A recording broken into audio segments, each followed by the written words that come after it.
గణేశాయ నమః. ఓం శ్రీ మాత్రే నమః. దుర్గాదేవిని నవదుర్గా స్వరూపాల్లో ఆరాధిస్తూ జరుపుకునేదే శరన్నవరాత్రులు అంటే. ఆ నవదుర్గా స్వరూపాల్లో 4వ రూపం కూష్మాండాదేవి. కూష్మాండాదేవి జానశ్లోకం వచ్చేసి చురా సంపూర్ణ కలసం రుధిరాప్లుతమేవ చ దదానా హస్త పద్మాభ్యాం కూష్మాండా శుభదాస్తుతే.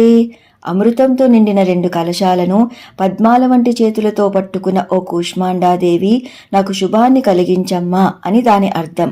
కూష్మాండాదేవి అష్టభుజాలతో ధనస్సు, బాణం, చక్రం, గదా వంటి ఆయుధాలను, కమలం, అమృత కలశం, అక్షమాల, కమండలాన్ని పట్టుకుని సింహవాసనంపై ఆసీనురాలై భక్తులకు దర్శనమిస్తుంది. తన చల్లని చూపులతో ఈ సమస్త బ్రహ్మాండాన్ని సృష్టించిన తల్లి ఈ కూష్మాండాదేవి. మనందరిలో ఉండే చైతన్య శక్తి ఈ తల్లి.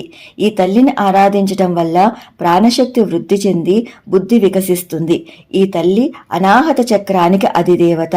ఈ తల్లికి ఇష్టమైన నైవేద్యం చిల్లులేని గారెలు. ఈ తల్లికి కూష్మాండ బలి అంటే చాలా ఇష్టం.